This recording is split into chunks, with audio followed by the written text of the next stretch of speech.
자, 오늘 특별한, 선생님을 모셨습니다. 아, 부경대에 계신 전혜원 선생님이신데요. 전혜원 선생님은 이제, 뭐, 저도 그렇지만, 이제 언어학을 전공하는 분들이 현대 언어학의 아버지라고 하면 보통 첨스키를, 네, 거론을 하고 떠올리잖아요. 그 첨스키 언어 철학, 그 다음에 이제 통사론을 연구하시는 분이시고, 또 제가 아직 저도 사실 궁금해 어떤 말씀을 하실지, 그 내용을 제가 궁금해하고 있는데, 오늘 그와 관련된 내용을 하시지 않을까 이렇게 짐작을 해봅니다. 그래서 지금 한두 분씩 지금 계속 참가자가 들어오고 계신데, 일단 따뜻한 박수로 한번 전혜원 선생님을 모시겠습니다. 이제 시작하시죠. 네, 감사합니다. 제가 화면 공유를 하고 시작을 하도록 하겠습니다.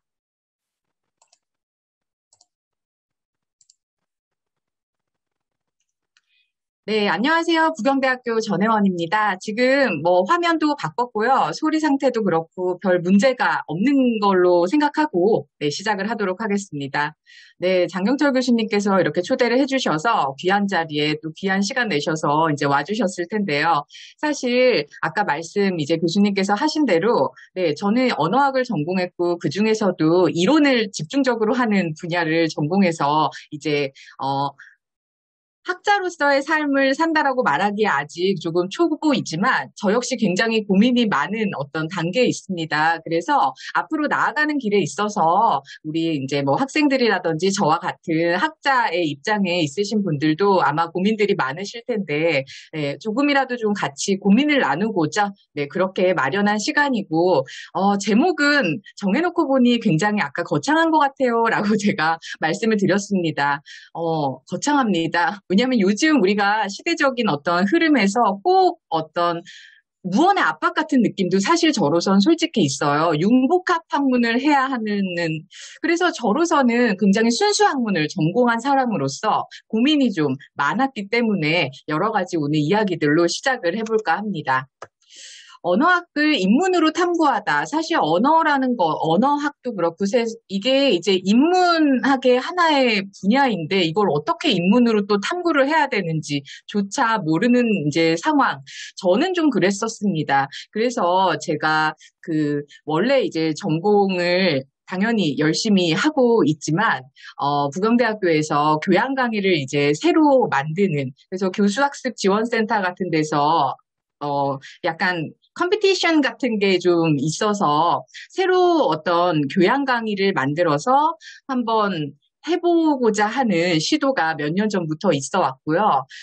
한번 도전을 해보자라는 생각에 영어 영문학과 역시나 다 언어학을 전공하신 다른 교수님들과 한번 융합이라는 이름 혹은 인문학을 좀 언어와 결부시켜서 좀 대중화시킬 수 있는 방법이 뭐가 있을까? 여러 가지 이제 그런 고민을 하면서 언어로 마음 읽기라는 과목이 이제 이것도 나름 컴피티션이 있었기 때문에 이제 다른 어떤 자연과학부, 공학 계열 굉장히 사실 융합하면 공학이나 자연과학 쪽을 쉽게 떠올릴 수 있거든요. 그래서 오히려 언어 혹은 언어학이라는 것을 재료로 해서 인문학적인 어떤 소양을 길러낸다든지 조금 새로운 어떤 쪽으로 나아간다라는 것이 많이 이미 대중화된 것 같으면서도 막연한 느낌이 좀 있었습니다. 잘 모르겠다라는 고민들이 있었습니다. 그래서 이 경연에 참여를 하면서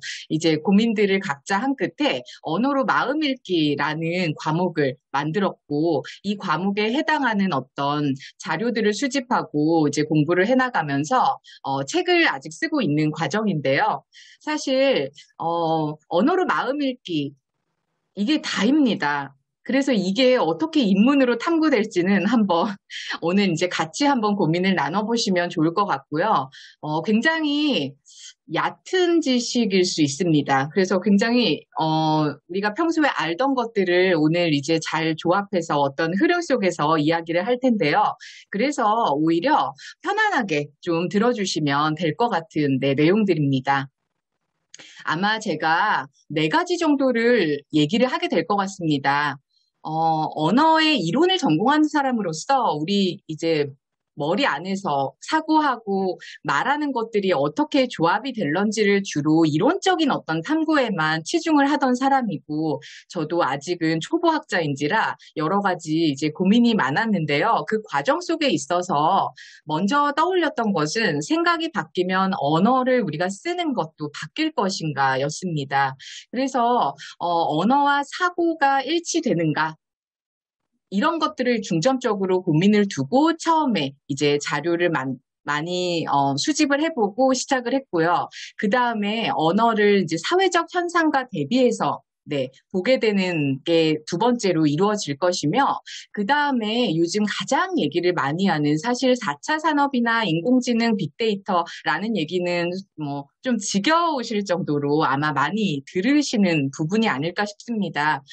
그런데 융합이라는 것을 결과적으로 해야 되느냐, 안 해야 되느냐, 뭐 오늘 그런 결론도 사실은 없고요. 그냥 같이 고민을 해보는 어떤 자리에서 저는 이 융합이란 단어를 어떻게 무엇을 합치며 해야 할지 오히려 좀 막연한 생각이 들어서 마지막에 진정한 융합 학문을 한다는 것이 이제 저로서는 어떻게 받아들여야 할지 정도까지의 오늘 말씀을 드릴 것 같습니다. 그래서 중간에 인공지능과 빅데이터를 언어학에 접목한 그런 사례들을 소개하면서 우리가 융합이라고 하는 것에 있어서 사실은 빅데이터를 또 피해갈 수가 없기 때문에 그런 저런 얘기들을 아마 흐름이 이렇게 진행이 될 것 같습니다. 제가 뭐 많이들 보시는 어떤 그런 고민들이실 텐데요. 제가 이 자리에 이제 와 계시는 분들께서 각자의 전공이 무엇인지는 사실 잘 모릅니다만, 언어학이라고 쳤을 때 사실 우리는 굉장히 이 다양한 이게 한 가지의 목적을 물론 갖고 있지만 학문의 분화라고 치면 굉장히 이제 다양한 어떤 면모를 띠고 있는데요. 그래서 저는 이 중에서도 아까 말씀드린 대로 이 신텍스를 전공하여서 이렇게 학자로서의 삶을 살고 있는데, 이 신텍스라는 것이 이제 이론만 다루는 쪽이기 때문에 다른 어떤 것들에 관해서는 이 신텍스 학문 내에서는 사실상 속된 말로 관심이 없습니다. 그래서 언어적인 어떤 데이터에는 관심이 없고, 언어의 본질 그 자체가 사실은 이제 연구의 대상인데요. 그래서 이렇게 어떤 문장 구조 속에서 우리가 어떻게 인간의 그 언어 능력을 포착할 수 있을 것인가, 주로 이론적인 어떤 연구만을 항상 해왔던 사람입니다, 저는. 그래서 촘스키안 링귀스틱스 하시는 분들 혹은 다른 제너러티브 그래머, 미니멀리스트 프로그램 여러 가지 이름 전부 다 사실 언어의 이론과 그 우리의 인지 체계에서의 그 본질을 탐구하는 것이 이제 언어학자로서의 소명이다라고만 저는 이제 생각을 하고 사실은 살아왔습니다. 공감하시는 분들이 계실 수도 있고 아닐 수도 있는데요. 저처럼 80년대 후반, 90년대 이렇게 이제 한국에서 중고등학교, 대학교 이렇게 다니신 분들은 예를 들어 한우물만 파야 한다 이런 것들이 이제 과거의 어떤 주류의 현상이었던 것 같아요. 그래서 언어 데이터 이런 것보다는 이제 언어 본질 그 자체만을, 그래서 저는 탐구하고 이렇게 하나를 좀 깊이 하는 이론적인 부분을 고찰하는 것들, 이런 것들이 저로서는 항상 최고의 어떤 제가 추구해야 되는 학문적인 가치라고 생각을 하면서 살아왔었는데요. 아까 말씀드렸던 대로 이제 시대적인 어떤 흐름인 것 같아요. 사실 이제 90년대, 제가 2000년대 초반 이렇게 이제 학부 생활을 하면서까지는 그렇게 커다란 어떤 변동 같은 건 없었던 느낌입니다. 하지만 그 이후로 이제 대학원 생활하면서 학자로서의 삶을 살면서 특히 최근 몇 년간에는 어떤 하나의 학문을 한다는 것에 있어서 이것을 결부시켜서 좀 쉽게 설명할 수 있거나 혹은 대중에게 다가갈 수 있는 혹은 또 학문 간의 어떤 결합 등등 해서 이런 것들에 관한 것들이 이제 시대적인 어떤 흐름, 트렌드라고 말하는 이름 하에서 학자로서 고민을 할 수밖에 없는 이제 위치에 놓이게 되더라고요. 그래서 우리 학생들에게 이제 수업을 할 때 어떤 것들을 가르치는 게 중점적으로 가르치는 게 좋을 것인가 여러 가지 고민을 많이 하던 상황에 학교에서 그런 부경대학교에서 그런 어떤 이제 각자 그 분과별로 한번 새로운 과목을 만들어서 이것이 조금 깊은 어떤 학문을 조금 대중화시킬 수 있고 혹은 뭐 공대생이 사실 주류입니다. 부경대학교 자체가 워낙 인문 계열보다는 다른 쪽 계열의 그 학생들 수가 많은지라 그 인문학적인 어떤 지식이 조금 부족하다고 볼 수 있는 그런 전공을 가진 학생들에게 인문학적인 어떤 사고를 한다. 이런 것들을 좀 이제 중점적으로 두는 것들에 있어서 학교 내에서 이런 움직임이 이제 시작이 되었고, 그래서 제가 아까 말씀드린 대로 고민을 이제 하게 되면서 여러 가지 언어학의 다른 분과들과 평소에는 사실 이제 한 가지에 관심을 두었다면 여러 가지에 이제 눈을 좀 돌리고 공부를 하게 되었습니다. 그런데 인문이라고 하면 뭐 매일 듣는 얘기이긴 한데 사실 이거를 정확하게 어떻게 표현해야 될지 잘 모르겠더라고요. 그래서 이렇게 뭐 사전도 찾아보고 여러 가지 교수님들께서 쓰신 글도 읽어보고 그렇게 저도 시작을 했습니다. 그래서 이거를 이제 정의를 내릴 수 있을 것인가 내가 정확히 알아야지 시작을 할 터인데 고민이 참 많았던 와중에 융합학문에 대한 것도 역시나 이제 저로서는 이제 고민이었기 때문에 과연 내가 언어라는 것으로 어떤 것을 앞으로 할 수 있을까? 이론적인 어떤 부분 이외의 것들은 어떤 것을 할 수 있을까? 융복합, 융합이라는 것이 요즘 대세라고 하는데 과연 나는 융합이라는 것을 정확히 알고는 있는가? 여러 가지 이제 고민들에 있어서 많은 어떤 자료들을 찾아보고 책을 읽어보게 되었습니다. 여러 가지 정의들이 너무나 많으면 많다고 볼 수 있을 것 같아요. 그래서 우리 교육계의 화두는 뭐 어떻게 융합형 인재를 길러낼 것인가 많이들 들어보시는 얘기일 거고요. 과학 분야 같은 경우는 이제 뭐 굉장히 많이 이미 이루어지고 있지요. 또 경영도 마찬가지인 것 같습니다. 그래서 흔히들 뭐 스티븐 잡스를 많이 이제 이야기를 하면서 경영 분야에서도 소중한 어떤 휴머니티가 필요하다라는 얘기를 하는데 이것이 굉장히 막연합니다. 이거를 어떻게 좀 우리가 해낼 수 있을지 학자의 입장에서 봤을 때는 굉장히 필요성의 강조 혹은 반대로 좀 부정적인 관점도 역시나 많은데요. 여러 가지 이제 이야기들 속에서 어떻게 제가 맡은 바를 풀어나가야 될지 고민이 너무 많아서 역시나 그래도 아무래도 많이 공부를 해야지 이제 제가 어떤 방법을 찾을 수 있지 않을까 싶어서 여러 가지를 찾아봤는데요. 통섭, 뭐 복합, 통합, 융합, 융복합 이제 모든 것들을 이렇게 보면 볼수록 사실 솔직히 말씀드리면 좀 미궁에 빠지는 어떤 느낌들이었습니다. 그래서 이게 너무 제가 생각했을 때 융복합이라면 당연히 플러스 시켜서 이거를 좀 좋은 쪽으로 가져나가는 방향 이렇게 큰 그림만 생각을 하고 있다가 이것을 세세히 들여다보기 시작하니 오히려 더 미궁에 빠지는 어떤 기분이 좀 들어서요. 다시 좀 원점으로 돌아왔다라고 이제 제가 얘기를 합니다. 그래서 오늘 이제 제가 저의 개인적인 어떤 경험과 개인적인 어떤 그 모티베이션으로 이렇게 시작하는 것들에 관한 이야기들이 좀 많게 될 거라서 좀 미리 양해의 말씀을 드리고요. 다시 원점으로 돌아와서 언어라는 것을 어떻게 인문학적인 소양으로 다시 읽어서 융복합 학문으로 만들어야 될 것인가. 학교 내에서는 이런 것들에 관해서 하라는 어떤 뭐 무언의 압박이 있고 저 역시도 어떤 시대적인 흐름에 아직 뒤떨어지기에는 너무나 젊고 앞으로 가야 할 길은 많은데 여러 가지 고민이 이제 있었습니다. 그래서 그냥 어느 날 문득 이제 읽었던 게 생각이 나서요.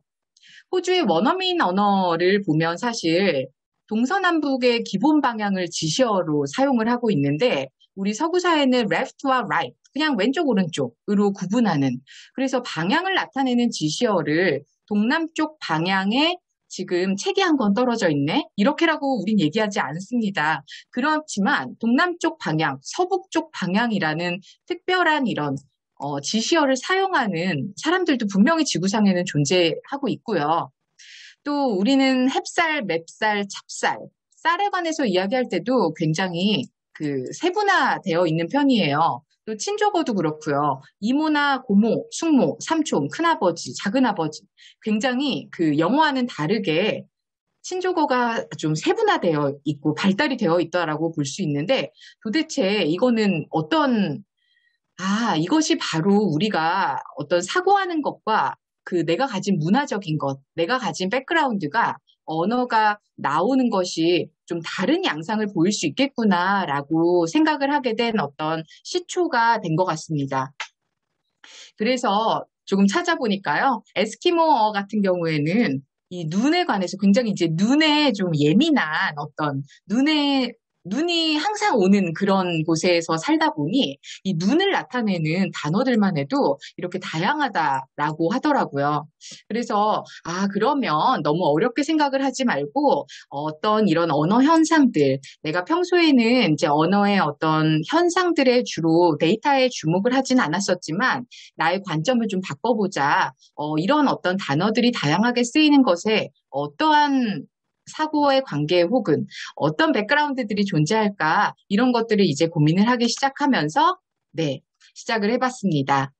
그래서 한 번쯤은 겪어보셨을 만한 질문일 수도 있어요. 그래서 우리가 문화적 어떤 차이와 언어를 이야기할 때 이런 류의 어떤 이야기들을 많이 하실 텐데요. 한번 생각을 해보시는 게 어떠셔요? 여기서 비슷한 것을 두 가지만 묶어라. 라고 만일 누가 물어본다면 혹시 이 자리에 계신 분들은 뭐 어떤 것을 묶으실지 궁금하네요. 얼핏 생각을 해보셨을 때 가장 편하게 묶으실 수 있는 것들이 글쎄 어떤 게 있으실까요? 너무 귀엽네요. 대답을 네. 선생님께서는 혹시 무엇을 편하게 묶어보시렵니까?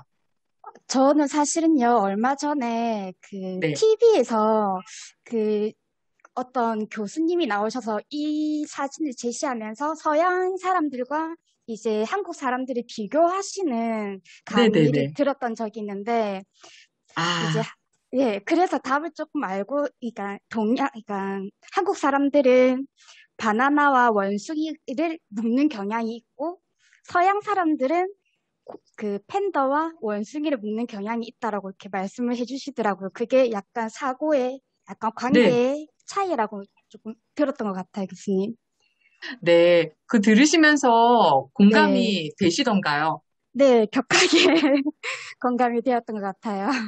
예, 사실 그렇습니다. 저 역시도, 이 질문을 이제 드리면서 저 역시도 너무나 밀접한 어떤 연관성을 여기서 찾을 수밖에 없었는지라, 이것이 아무래도 문화적 차이를 통해서 우리가 범주화라는 이름으로, 물론 이거를 아마 범주화라는 용어를 사용해서들 이제 말씀들을 하시겠지만, 관계 중심인 것인가, 아니면 이 타입을 따지는 것인가, 이게 왜 같은 지구상에 살아가고 있는 사람들에게서 좀 다르게 나타날 것인가. 네, 그렇게 이제 생각을 하면서 이게 문화적 차이와 우리가 사고하는 방식과 이런 것들이 언어 사용에 있어서 지대한 영향을 미칠 수밖에 없겠구나라고 생각을 하면서 저도 역시나 이 과목을 만드는 어떤 그 작업을 계속 수행을 하게 되었습니다. 그러다가 한번 보신 적이 있으실지 모르겠습니다. 혹시 언어 사용과 저축률의 상관관계 굉장히 난감하지 않았습니까? 저는 좀 난감했어요. 언어를 사용하는 것과 우리가 저축하는 게 도대체 어떤 상관이 있을런지 저는 이것은 사실 굉장히 와닿지가 않았었는데요. 테드 영상에 있었기 때문에 혹시 보신 분들이 있을 수도 있지 않을까라는 생각도 듭니다. 그래서 언어를 사용하는 그 방식이 다른 각국의 저축률이 다르게 나타나는 것을 이제 연구하신 분의 테드 영상인데요.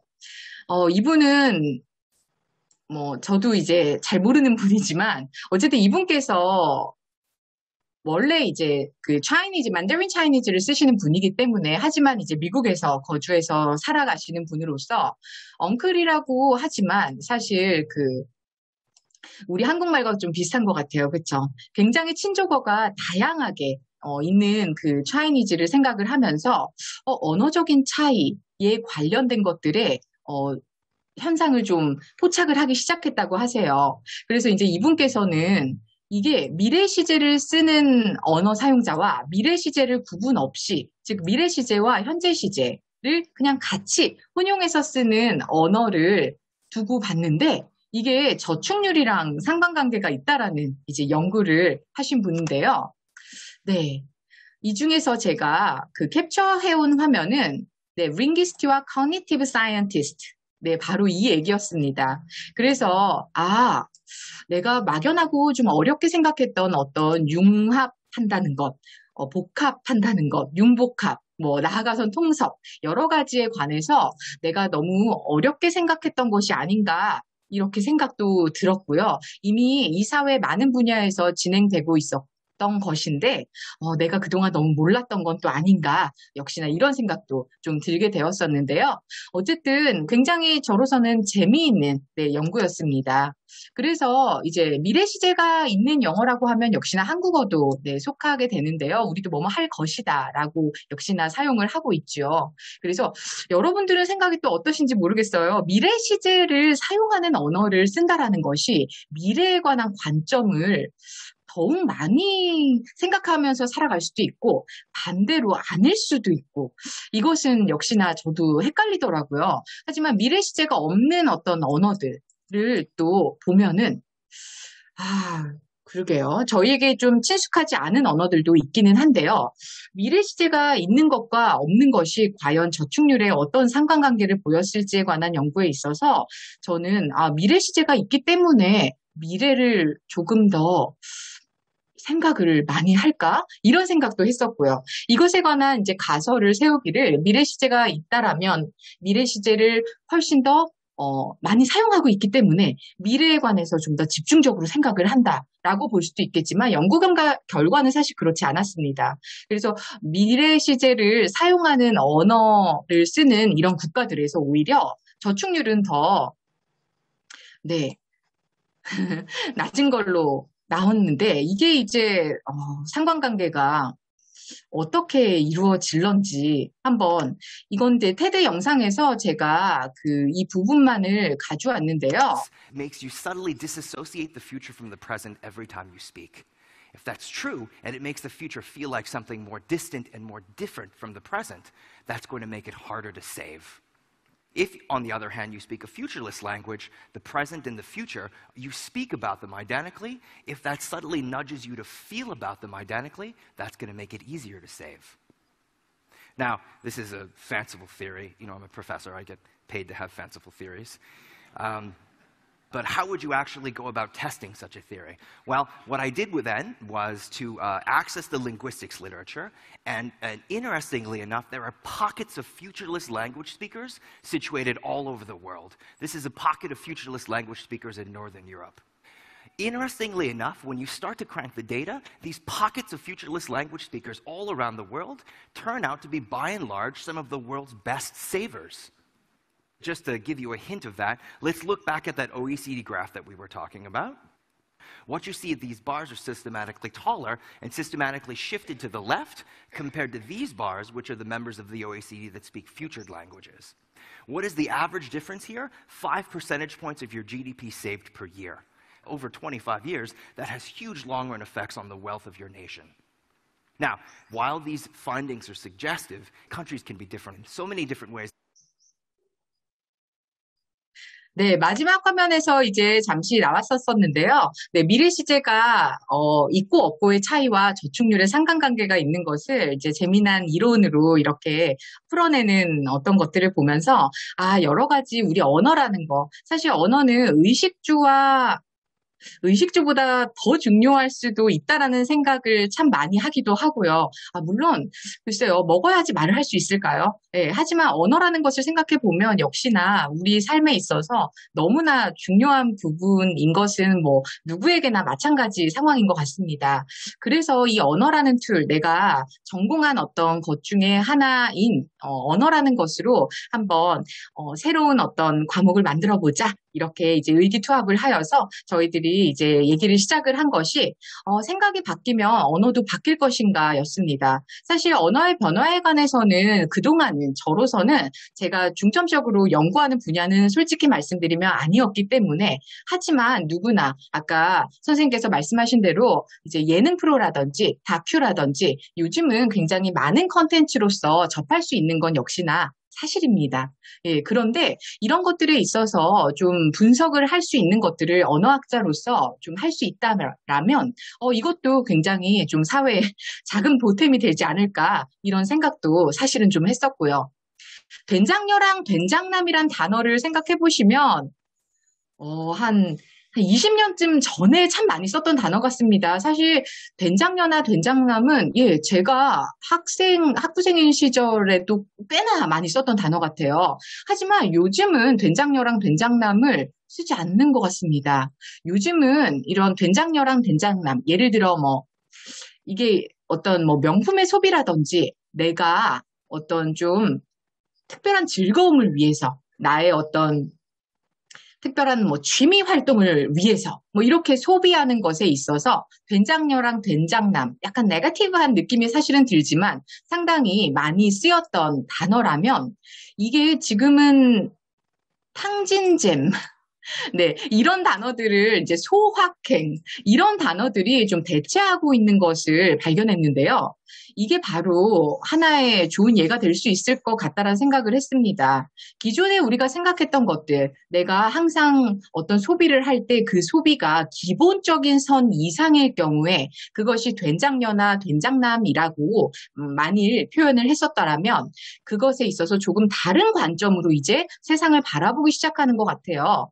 그래서 예전에는 이랬던 것들이 이제는 조금 어떤 작은 어떤 우리가 누릴 수 있는 행복으로 본다든지 아니면 욜로라는 것들이 이제 좀 최근에 많이 이야기들이 확산이 되면서 소소하지만 이게 나에게는 굉장히 중요한 어떤 재미가 될 수 있는 것들로 좀 바뀌어 나가는 것도 역시나 우리의 생각이 그 사이에 많이 바뀌었기 때문이라고 해요.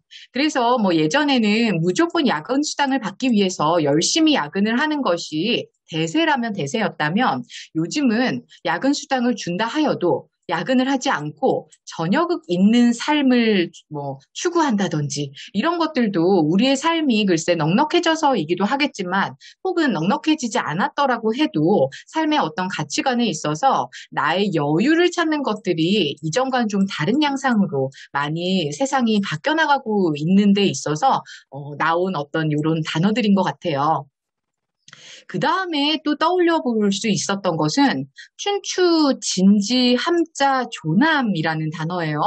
그래서 춘추, 나이를 묻는 단어에 있어서 춘추가 어떻게 되시는지 요즘은 사실 젊으신 분들은 특히나 안 쓰시는 단어라고 저는 생각을 합니다. 함자나 조남도 그렇고요. 그래서 우리는 이름을 나타내는 단어에 있어서도 이런 한자어를 사실 과거에 많이 썼었고, 저 역시 과거에 많이 쓰던 단어이지만 지금은 별로 쓰지 않게 된 건 사실입니다. 이것에 관한 백그라운드에는 어떤 것들을 생각을 한번 해볼 수 있을까요? 진지도 마찬가지인 것 같아요. 할아버지 진지 드세요 라고 하지만 예전에는 저도 그렇게 하기를 항상 교육을 받았던 것 같은데 요즘은 진지라는 단어를 만일 초등고등학교 다니는 학생들에게 물어본다면 진지를 식사를 높이는 단어로서 알고 있는 학생들보다 모르는 학생들이 더 많을 것 같다라는 생각도 사실은 듭니다. 한자어라는 것이 이제 교육이 많이 안 하는 추세이며, 글쎄, 저는 초중고등학교를 전부 한자를 무조건 그 필수 교과목에서 배웠던 세대인지라 역시나 그 세대에는 이런 한자어를 많이 썼었던 것 같습니다. 하지만 한자어 교육을 학교 교육과정에서 하지 않음으로써 확실히 이런 단어들의 사용 같은 경우도 좀 덜 쓰게 된 것 같은데요. 이런 식으로 여러 가지 우리의 이제 사고방식이라든지 문화의 가치가 바뀌고 혹은 이런 교육적인 양상이 바뀌는 등등으로 인해서 여러 가지 사라지는 말도 있고 생겨나는 단어들도 있고 그런 어떤 것들은 우리의 삶의 그냥 일부가 되어버린 것 같아요. 마지막으로 김여사라는 단어는 혹시 아시는 분들이 있는지 없는지 이것도 잘 모르겠습니다.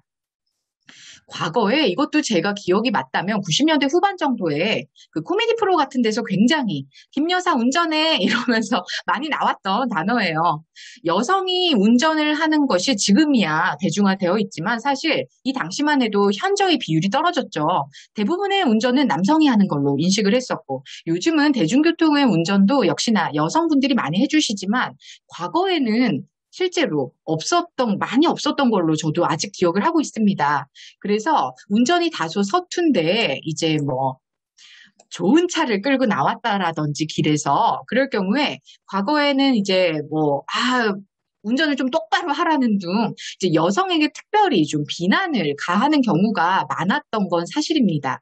그것을 이제 풍자해서 이래저래 코미디적인 요소로 썼던 것이 바로 김여사라는 단어인데 운전도 잘 하지 못하면서 길거리에 차를 몰고 나온 어떤 중산층 이상의 여성을 좀 특별히 지칭하는 어떤 단어였죠. 사실 요즘은 어떠신 것 같으세요? 요즘은 뭐 여성 운전자를 좀 비하하기 위해서 뭐 김여사 뭐 또 차 끌고 나왔네 뭐 이런 단어를 쓴다면 요즘은 세상이 되게 빨리 변한 것 같죠.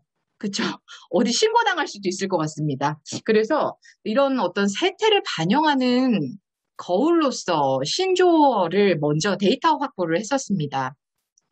물론 국어국문학과에서도 하시는 분들이 많으실 거고 여러 가지 있지만 신조어를 이렇게 분류를 하면서 이거를 이제 제가 교과 과정으로 우리 이제 학생들에게 교양 수업에서 조금 더 활용할 수 있도록 이제 정확한 어떤 자료들을 많이 찾아 나감에 있어서 좀 재밌었던 것들만 얘기를 한번 드려볼까 해요.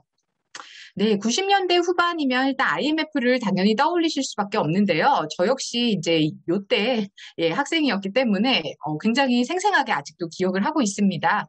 그래서 이때 사실 생각을 해보면 여러 가지 사건, 사고들도 많았고 우리가 IMF 외환 위기로 아무래도 많이 이제 직장을 잃었기 때문에 명예퇴직, 명퇴, 동퇴, 황퇴, 조기, 조기퇴직 이런 식의 어떤 단어들 슬픈 단어이기도 한데요. 이런 것들이 굉장히 이제 많이 있었던 단어인데 요즘은 더 이상 이런 단어를 전혀 쓰는 것 같지 않고 사실 65세라는 정년을 보장하는 직업들은 어떻게 보면 굉장히 소수이죠. 지금으로서는 없는 것 같습니다. 거의 이제 사라진 는데요.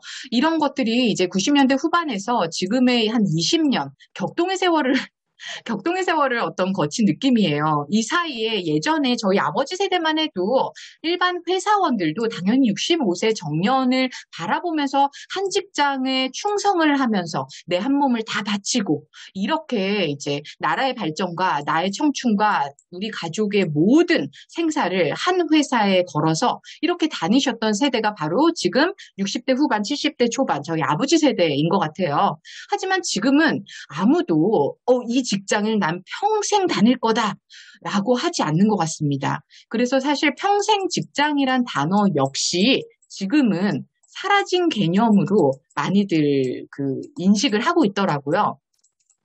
네, 그래서 요즘은 오히려 평생 직장의 개념보다는 좀 직업의 세태도 어떤 것 같으세요? 멀티로 가는 것 같죠? 그래서 여러 가지 잡을 한꺼번에 잘할 수 있는 이게 우리가 어떤 시대적 흐름 속에서 언어도 물론 마찬가지인 것 같고 아까 제가 학교에서 교양 과목을 수업을 하고 있는 그 선생님 입장에서도 이 멀티라는 거, 융합이라는 거 모든 것을 한꺼번에 해내서 잘해야 된다라는 것 이런 부담을 역시나 받고 있는 것은 이런 언어적인 것들이 사라지고 없어지고 개념들이 새로 생겨나고 모든 것들이 다양화되고 또 빠르게 변하고 모든 것들이 다 하나의 어떤 흐름인 것 같습니다. 네, 그래서 새로 생겨난 언어를 이제 또 한번 또 보겠습니다. 2010년대 이제 세계의 경제적인 불황이랑 한꺼번에 이렇게 같이 왔던 것들 중에서 우리가 아직도 흔히 많이 쓰는 거 생각을 해보면 워라밸. 그쵸. 워라밸을 많이 쓰고 있는 것 같아요. 그래서 아까도 잠시 말씀드렸던 것과 또 소확행, 그 다음에 뭐 가심비, 이런 것들, 탕진잼이나 욜로, 또 시발비용, 이렇게 해서 나의 어떤 소소한 행복과 이런 것들을 좀 추구하는 것이 과거와는 좀 달라지면서 새로 생겨난 어떤 신조어들로 많이 분류가 되고 있습니다.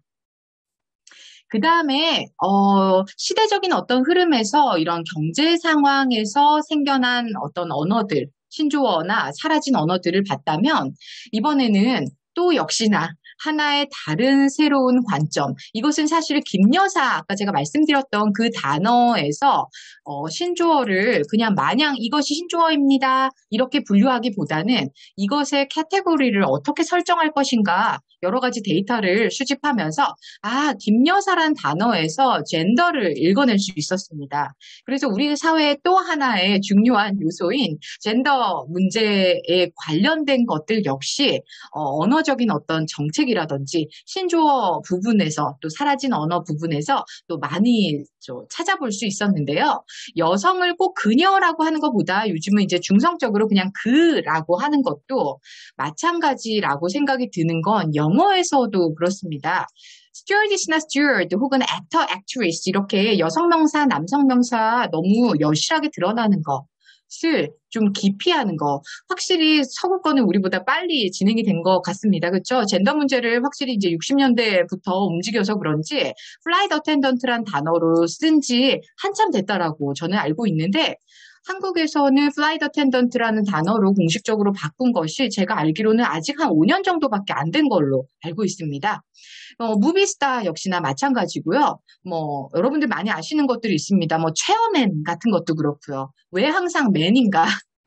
네, 이런 것들을 이제 서구권에서는 BBC나 CNN 같은 데서 이미 많이들 좀, 젠더를 특별히 부여하지 않는 단어로 쓰는 것을 많이 하고 있지만, 아직 우리로서는 이런 것들이 조금 진행 중인 것 같아요. 그래서 아까 본의 아니게 IMF에서부터 이렇게 시대적인 어떤 것을 말씀을 드렸는데, 그 이후로 20년간 이래저래 IMF도 극복해야 되고, 여러 가지 너무나 많은 사회의 변화를 또 급격히 한국은 근데 뭐든지 좀 빠르잖아요. 빨리 또 겪다 보니까 갑자기 또 어느 날 이제 나타난 이슈라고 보여지기도 하는데 그러다 보니까 좀 또 급격한 부분도 있고요.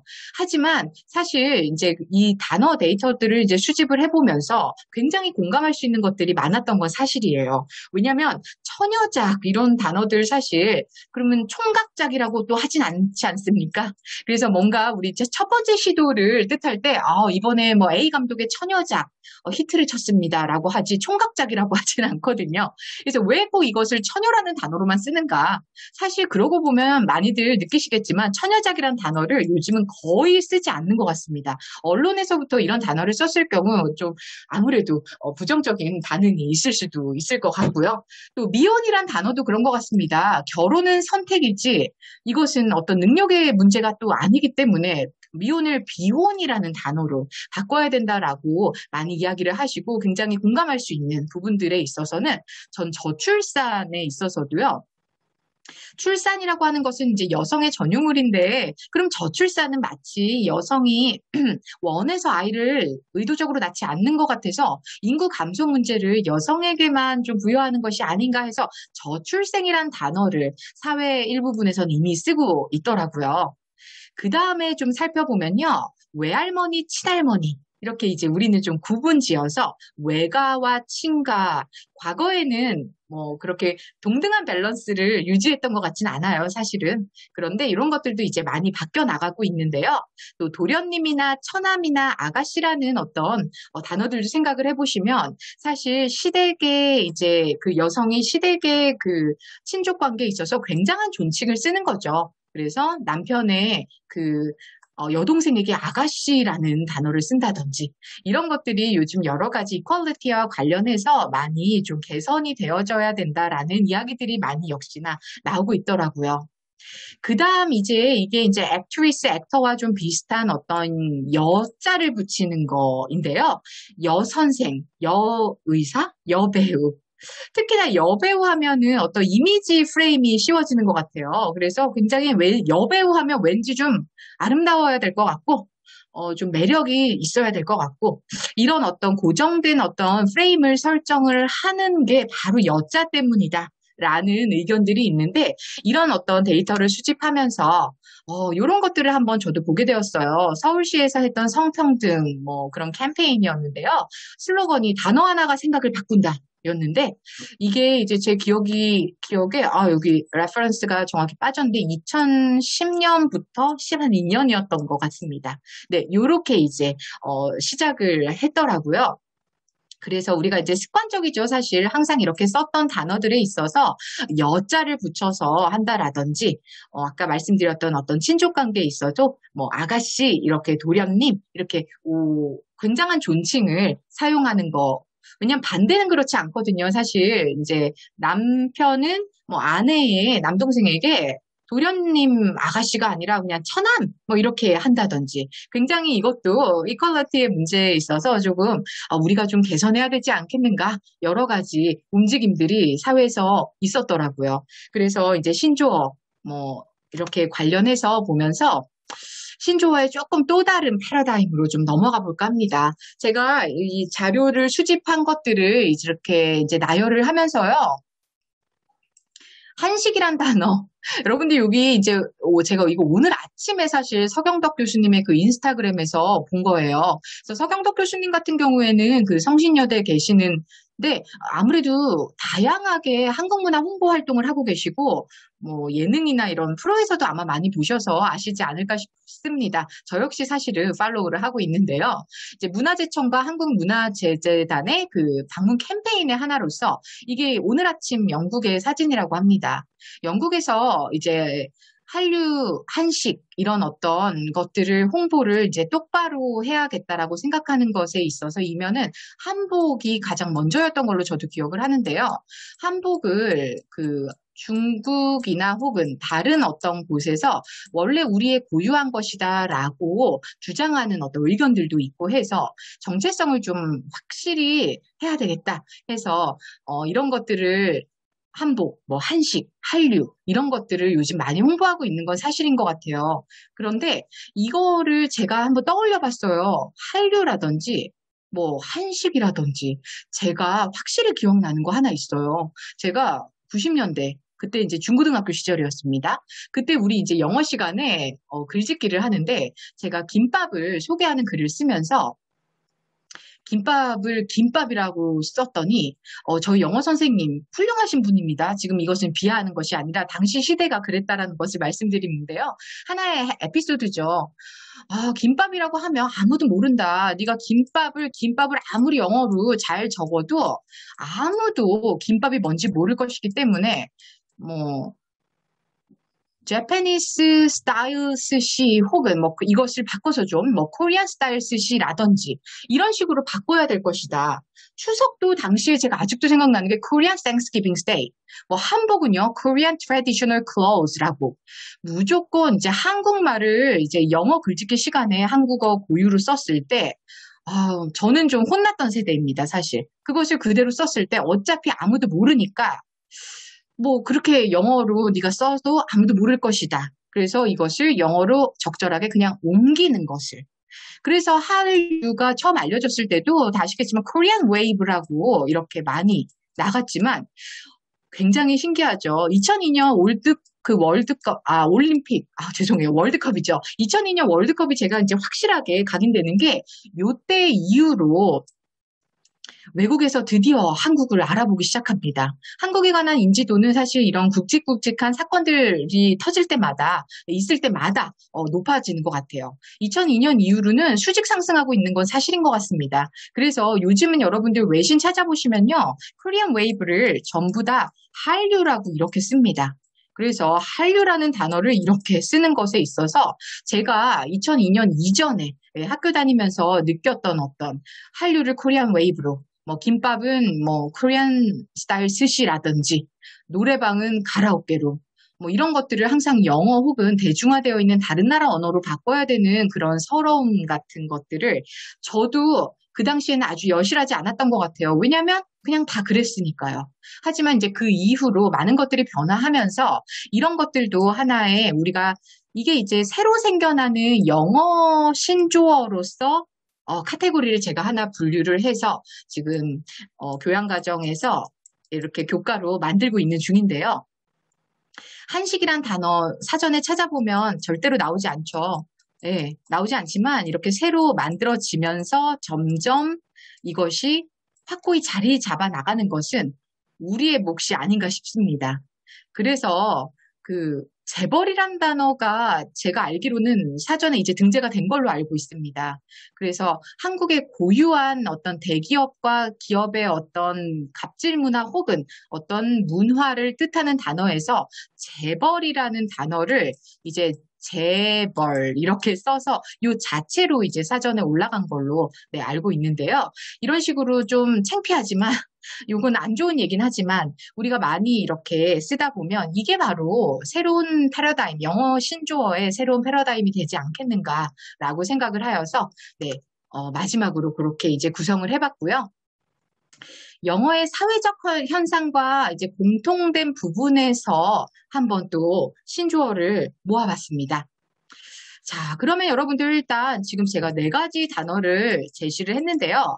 플랜데믹, 맥시트, 먹방이에요. 네, 먹방 역시 이렇게 그냥 한국어 소리 나는 대로 먹방이라고 해서 이것을 이렇게 쓰고 있더라고요.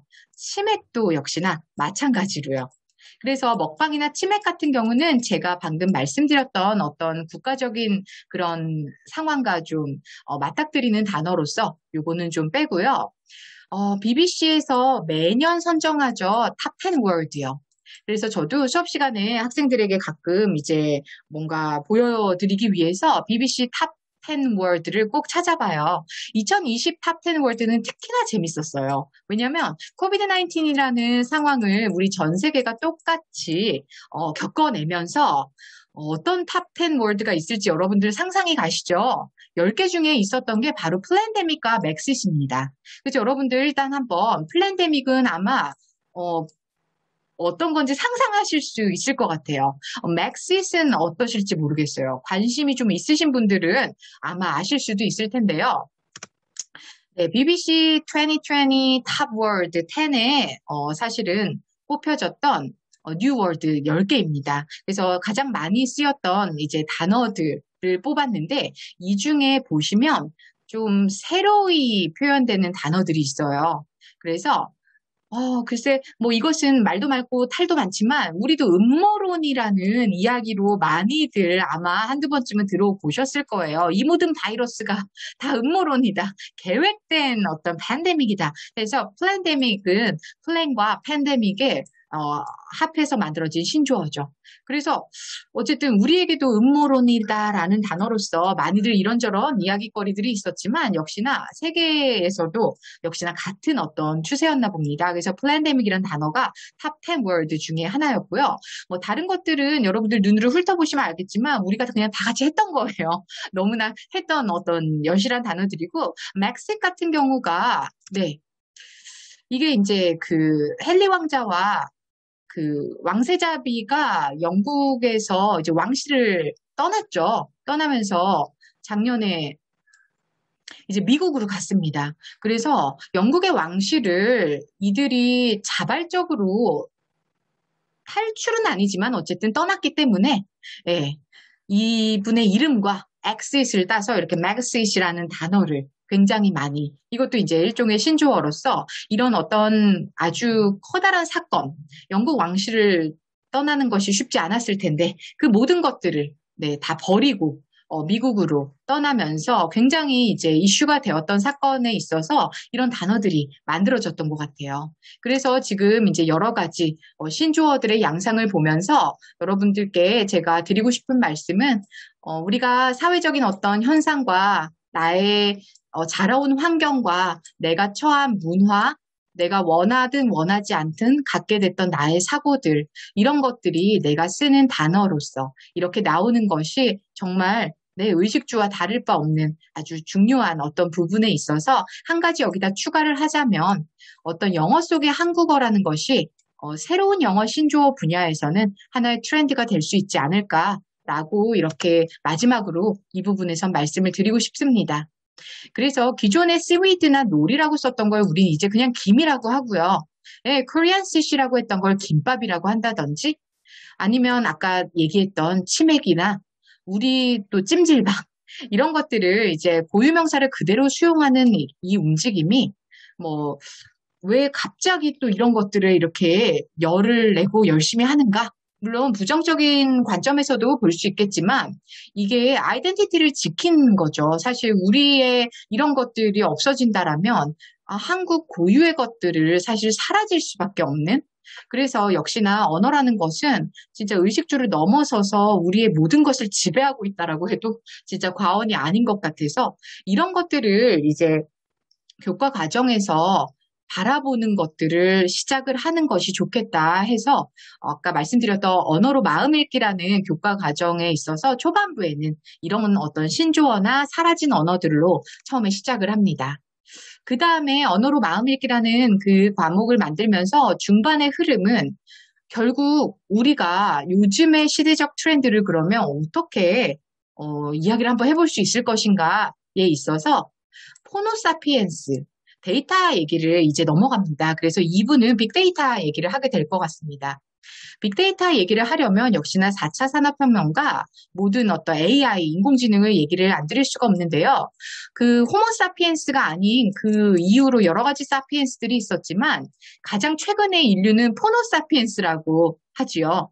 그래서 이것은 제가 이코노미스트에 실렸던 그림을 가져온 건데 아마 한 번쯤은 또 보셨을 것 같아요. 그래서 이 마지막 그림이 지금 오늘날 우리의 모습인 것 같아요. 그래서 오늘날 인류는 포노사피엔스라고 하는데 사실 휴대폰 보급률이 모든 학자들이 예상했던 것보다 지금 훨씬 빨리 전 세계 보급이 되어 있죠. 뭐 거의 뭐 100%에 가깝게끔 이제 보급률이 올라가고 있는 상황에서 스마트폰을 사용하지 않는 사람이 좀 덜해지는 상황에 인터넷과 모든 것을 스마트폰으로 하면서 나타난 현상은 뭘까요? 인터넷을 쓰기 시작한 것이야 사실 20년 되기 때문에 인터넷의 사용과는 조금 다른 문제로 한번 바라봐 주셨으면 좋겠어요. 우리가 스마트폰을 쓰면서 진짜 빠르게 성장한 분야가 있어요. 스마트폰을 쓰면서. 그게 바로 빅데이터입니다. 빅데이터의 수집은 20년 전에 인터넷에서도 물론 가능했습니다. 물론 이때도 많은 학자들이 이미 하고 있었는데요. 사실 이 역시나 뭐 다음 소프트에 계신 그 분 미래학자 이런 식으로 요즘 많이 그 예능이나 다큐에서도 이야기가 많이 되고 있어서 아실 터인데 사실 새로운 통계학 시대가 개막되었다라고 보는 이 데이터 사이언스 이것은 이제 스마트폰이 그 모든 역할을 다 해줬다라고 네, 학자들은 보고 있습니다. 스마트폰이 우리가 굉장히 빠르죠. 사실 지금 이 순간에도 마음만 먹으면 할 수 있습니다. 그래서 모든 그 멀티플레이를 가능하게 한 것은 랩탑을 켜서 뭐 인터넷을 접속하고 이런 것보다 훨씬 빨라진 즉 아주 속도에 있어서는 이 스피드를 따라갈 수 없게 된 것이 우리가 포노사피엔스가 되면서부터인데 스마트폰을 사용하면서 일단 속도가 빨라졌어요. 속도가 빨라지다 보니 우리가 하루에 만들어내는 그 SNS에 사용하는 혹은 뭐 어쨌든 사용하는 이 데이터가 굉장히 많아졌습니다. SNS에 예전에 인터넷에 접속해서 컴퓨터를 인해서 남겼던 글보다요. 뭐 셀 수 없을 만큼 많아졌다라고 해요. 그래서 1분에 만들어지는 뭐 유튜브 동영상이 10,000개가 넘는다 그러잖아요. 지금도 누군가 계속 생성을 해내고 있습니다. 이런 것들이 굉장히 빨라지고 양이 폭발을 하면서 이것을 우리는 활용을 해야겠다. 그래서 이것과 딥러닝, 뭐 AI 여러 가지 기술이 합해지면서 전통적인 어떤 언어 데이터가 이제는 SNS, 문자 메시지 등등까지 그래서 우리 뭐 댓글이라든지 요즘 최근에 어떤 언어학에서 발표되는 그 트렌드 보시면 국어 국문학과도 그렇고 영어 영문학과도 그렇고요. 뭐 해시태그라든지 뭐 코퍼스보다 훨씬 더 요즘은 최근과 대중화된 것들 있죠. 네. 뭐 댓글을 활용한 어떤 연구라든지 뭐 이런 것들이 굉장히 많아지고 있는 것들을 아마 보실 거예요. 그런데 이것에 관해서도 전통적인 관점에서는 부정적으로 바라보시는 분들도 당연히 많습니다. 혹은 뭐 저처럼 이론만 계속 했던 사람들은 아니 이것을 어떻게 학문에 영입할 수 있겠는가? 그러실 수도 있고 조금 진보적인 성향의 사람들은 이거 당연히 좋은 자료다. 공짜인데 게다가 우리가 돈을 들이지 않고 이렇게 데이터를 내가 마음만 먹으면 SNS에서 수집을 할 수 있는데 왜 이것들을 활용하지 않는가? 당연히 두 가지 관점이 있을 텐데요. 오늘은 무엇이 맞다 그르다를 논하는 것은 아니고요. 이게 이제 최근에 우리가 집단지성이라고 말하는 것들, 개방, 공유, 융합, 협력. 이게 요즘 학문의 트렌드에서의 키워드죠. 그래서 이게 이제 집단지성으로 오고 모든 것이 개방되고 공유되고 협력이 되는 것에 있어서 빅데이터가 얼마나 큰 역할을 했는지 그 정도를 한번 바라볼까 합니다. 이것은 제가 서울대 김홍기 교수님 그 심포지움 발표에서 예전에 봤던 건데요. How Science Work예요. 그래서 기존의 과학에서도 굉장히 이런 갑론을박이 많다고 합니다. 가설 중심, 이론 중심의 그런 연구에서 데이터 중심의 대규모 융합 연구로 오면서 과학 분야에서도 역시나 서로 뭐 싸움도 있고 여러 가지 그런 게 있었던 것 같아요. 사실 이런 어떤 논쟁을 통해서 우리는 발전을 하는 것 같습니다. 하지만 한 가지 확실한 것은요. 빅데이터 기반의 새로운 가설의 발견과 집단지성 기반의 데이터 분석, 피드백 이런 것들이 중요해진 것은 이미 2013년이죠. 과학에서는 이미 너무나 많았던 일이고요. 이것의 논의가 사회과학 분야와 또 예체능 분야, 이제 언어학 분야 이런 식으로 조금 퍼져나가는 것 같습니다. 그래서 AI나 뭐 데이터 사이언스 이쪽의 얘기를 지금 챕터에서는 제가 아마 또 한 20분 이야기를 나누게 될 것 같습니다. AI라고 하면 뭐 너무나 많이 지금 사용이 되어지고 있지만 이게 제가 인공지능으로 면접도 본다 그래가지고 이 뉴스 보고 신기해가지고 어쨌든 가져왔습니다. 인공지능으로 면접을 본다라는 것의 정확도는요, 우리가 생각하는 것보다 무섭더라고요. 그 눈 동자를 인식을 한다든지 목소리의 떨림이라든지 이런 것들까지 다 전부 측정을 해서 이 사람의 어떤 진실성과 말하는 것에 있어서의 어떤 성격까지도 유추할 수 있다라고 하는데요. 이 모든 것의 기반을 AI라는 무슨 기술 당연히 중요하지만 어떤 음성 인식에 관한 빅데이터도 역시나 많은 것들이 기반을 하고 있을 거고요. 모든 것들이 합해져서 어쨌든 이런 것들을 하고 있을 터인데 이거를 지금 내가 하고 있는 이 언어에는 내가 어떻게 접목을 해볼 수 있을 것인가? 인공지능과 빅데이터가 언어학과 만나서 그간 이루어진 것들에는 어떤 것들이 있을 것인가? 그런 것들에 있어서 한번 간단하게 정리를 해봤습니다. 아까 제가 말씀드린 대로 그 2015년 기준에 그 데이터가요, 언어 그 빅데이터의 90%가요, 최근 2년 이내였대요. 그러니까 2013년과 15년 사이에 폭발적으로. 사실 이게 이제 이 이후로 가면 정말 셀 수 없을 만큼 폭발했을 것 같죠. 그렇죠? 그래서 2013년에서 15년에 이미 데이터의 90%가 만들어졌으니 그 이전에는 굉장히 좀 미미했다라고 오히려 볼 수도 있고요. 빅데이터라고 우리 언어 빅데이터라고 부르는 그 80% 이상은 텍스트, 음성, 영상 이런 구성 요소적 속성을 이제 명시적으로 규정하기가 좀 힘든 거 있죠. 네, 텍스트나 음성, 특히 영상 쪽으로 가면은 굉장히 그 분석이 좀 힘들어질 거란 얘기들이 있는 것이 그 언어의 비언어적인 요소들이 많이 들어가서인 것 같아요. 그래서 언어의 비언어적인 요소인 뭐 음성이라든지 facial expression, 뭐 제가 지금 쓰고 있는 손동작 이런 것들이 언어의 하나의 중요한 비언어적인 요소로 자리 잡고 있는데 우리가 언어 즉 문장으로 이렇게 만드는 것을 연구를 하다가 이제 비언어적인 요소, 이 사람의 제스처, 이 사람의 목소리, 이 사람의 얼굴 표정, 음성, 어조, 뭐 인터네이션 이런 것까지 전부 다 이제 해야 되는 상황에 있어서는 조금 힘든 면도 있을 것 같다라고 하지만 그렇기 때문에 오히려 무궁무진할 거라고 말씀하시는 분들도 많더라고요. 그래서 간략하게 우리가 빅데이터를 이제 언어 자료를 활용해서 그동안 했던 어떤 연구들을 세 가지로 한번 추려봤습니다. 일단 여러분들이 잘 아시는 코퍼스가 그 시작에 있을 텐데요. 그 다음이 소셜 빅데이터, 텍스트 마이닝 이런 식의 순서로 간단하게 소개가 될 것 같습니다. 많이들 아시는 코퍼스는요, 이미 학부 과정에서도 일부 교육이 이루어지고 있는 걸로 알고 있는데요.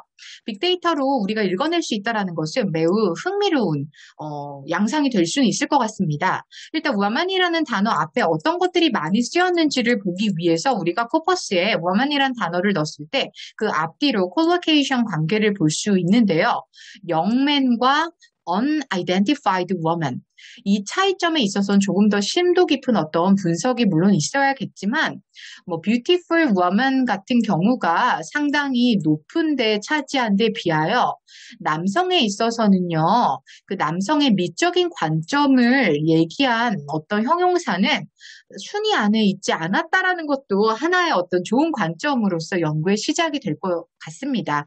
그래서 빅데이터를 활용한 어떤 코퍼스 연구가 사실은 많았고, 이것을 교육적으로 활용하는 것에 있어서는 어떤 청크들이 많이 이루어졌는지를 보면서 이런 구문 위주로 우리 학생들에게 학습을 효과를 주기 위해서 가르친다던가 이미 교육 쪽에서는 너무나 많은 연구들이 이루어지고 있었지요.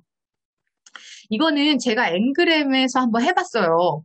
예, 앵그램에서 제가, 왜냐면 이거에 관련된 이제 빅데이터로 어휘 사용을 하는 어떤 그 교수님의 책을 읽으면서 앵그램을 해보면서, 이런 것들이 변천사가 어떤 게 있을까 읽었는데, 그때 미국 사회의 이 90년대에 황제 다이어트가 유행했대요. 여러분들은 황제 다이어트란 단어는 좀 낯서실 수도 있는데 황제 다이어트는 이거 요즘 우리 많이 하는 거예요. 단백질만 섭취하는 거예요. 이 황제는 그 황제랍니다. 고기, 아무래도 육류가 좀 다른 것에 비해서 단가가 비싸기 때문에 황제 다이어트를 이제 탄수화물을 좀 제외하고 단백질 위주의 식사를. 근데 단백질 위주의 식사는 사실 예전에는 운동하시는 분들만 많이 했는데 요즘은 굉장히 대중화되고 있는 것 같죠. 그래서 이것에 관한 것이 어휘로서 나타난다라는 이제 그분의 그 책에서 보고 제가 앵그램에 한번 쳐봤어요. 쳐봤는데 피자랑 햄버거라는 단어 혹은 파스타 한번 보시겠어요? 파스타라는 것이 지금 보시면 이때 90년대 이후로 뚝 떨어집니다. 네, 구글 앵그램에 가서 한번 여러분들께서도 흥미 있는 단어들 한번 찾아보셔요. 네, 구글 앵그램에서 90년대에 파스타라는 단어가 쭉 떨어졌는데 이때가 바로 그 헐리우드 스타들 위주로 해서 황제 다이어트가 붐이던 시절이라고 해요. 그래서 파스타가 이제 아무래도 탄수화물이 많기 때문에 그 섭취를 좀 줄이고 등등의 그런 분석들이 있던데요. 여기서 여러분들께서 한번 또 보실 것은 아이스크림이라는 단어예요. 피자랑 아이스크림이 피자는 조금 미미하긴 한데 아이스크림이란 단어도 역시나 좀 급격하게 이렇게 좀 90년대 후반, 2000년대 가까워지면서 떨어졌는데요. 아이스크림이랑 피자는 저는 이건 도무지 왜 그런지 모르겠어서 많이 좀 찾아봤는데요. 이거를 또 역시 분석을 하신 분들이 있더라고요. 피자랑 아이스크림이 이제 요때, 제가 잘못 말씀드렸습니다. 이때 뚝 떨어졌고, 요때 굉장히 상승을 했는데요. 이때 피자랑 아이스크림, 사실 아이스크림이나 피자가 이미 이전부터 있었던 음식인데, 이때 갑자기 상승했다라는 것이, 왜일까? 왜냐면 미국에서는 이미 이때도 있었던 음식인데, 이때 가파르게 이제 상승을 했던 것의 이면에는 그 냉동고의 개발이 있었다고 해요. 그래서 여러분들 그 집에 냉장고 말고 냉동고가 있는 경우가 요즘은 굉장히 많아지고 있죠. 이게 바로 90년대에 제너럴 일렉트릭스에서 냉동고를 이제 가정용 냉동고를 보급화시켰다라고 해요. 그렇기 때문에 요때쯤 요 단어들이 굉장히 많이 쓰여졌다라고 분석하신 분의 연구가 있어서 이걸 제가 가져와 봤는데요. 어쨌든 여러분들께서도 앵그램을 이렇게 활용하면 그 이면의 것들은 이제 각자의 몫이겠지만 한번 연구를 해보는 것도 좀 재미있는 부분이 아닌가 싶었습니다. 네. 이게 이제 제가 아까 앞서 말씀드렸던 빅데이터를 통해 사람의 마음, 관심사를 알 수 있을 것인가에 관한 어떤 책을 읽다가, 그 부분을 캡처해왔던 건데요. 니거라는 단어의 구글 검색의 변화를 연구하신 분이 있어서, 네, 이분의 연구에 있어서 여기 이제 보시다시피 좀 치솟는 공간이 있어요. 구글 검색어에 니거를 갑자기 많이 이렇게 치솟는 것이 과연 무엇을 의미하는가, 공교롭게도 힐러리와 전 오바마 대통령의 그 당에서의 경합이 이 시점이었고요. 미국 대선이 바로 이때였다고 해요. 그래서 니거 검색이 이때 최고치를 달했다라고 하는데, 이런 어떤 사회적 현상과 내가 가진 어떤 단어의 사용과 이 모든 것들을 이렇게 우리가 빅데이터라는 것을 활용해서 읽어낼 수 있고, 이것을 하나의 에비던스로 좀 사용을 할 수 있고, 이렇게 되는 것이 빅데이터의 장점이 아닐까 싶습니다. 언어로 마음 읽기란 과목에서 이 읽어내기에 좀 치중을 했던 것은 아무래도 언어라는 사용에 있어서 우리의 마음과 사고와 생각 모든 것들을 잘 읽어낼 수 있을 것인가였는데요. 이건 원하든 원하지 않든 연관 검색어 말씀입니다. 여러분들은 이거 유쾌하신가요? 저는 가끔 되게 불쾌하기도 합니다. 내가 원하지 않는 것들을 연관 검색어를 통해서 굉장히 많이 알게 되는데 원하지 않는 것들도 따라 나오기 때문인 것 같아요. 뭐 이것은 굉장히 좋은 예지만 어떤 단어를 얘기했을 때 그것에 관련된 연관 검색어는요. 빅데이터를 통해서 이렇게 자동으로 생성이 되기 때문에 내가 원하든 보지 않게 되지만 때로는 너무 원하지 않는 것들도 이렇게 나타나기도 하고요. 어떤 이들의 마음을 이렇게 충분히 읽었기 때문에 이것이 연관 검색어로 이렇게 나타나는 것 같은데요. 네, 또 크리스천 러더라는 학자의 트위터 사용자 어휘 연구에 있어서도 이분도 역시나 트위터에서 많이 사용되는 어휘들을 이제 연구를 하셔서 그 이면에 있는 것들에 관한 분석을 시도를 해보셨는데요. 트와일라이트 같은 경우가 저로서는 잘 모르는 단어였거든요. 근데 트와일라이트과 그 팬을 지칭해서 이렇게 같이 쓰는 단어로서 트와일라이트라는 단어를 쓴다면 이것은 바로 트와일라이트의 팬일 것이다. 이렇게 유추할 수 있는 하나의 이 obsessed도 그런 것 같아요. 주인공 이름에다가 obsessed를 붙여서, 네, 주인공에게 완전 매료된이라는 신조어죠. 이런 것들을 쓰는 자들은 트와일라이트에 굉장히 빠진 인물들일 것이다. 이런 어떤 유추를 가능하게 했던 건데요.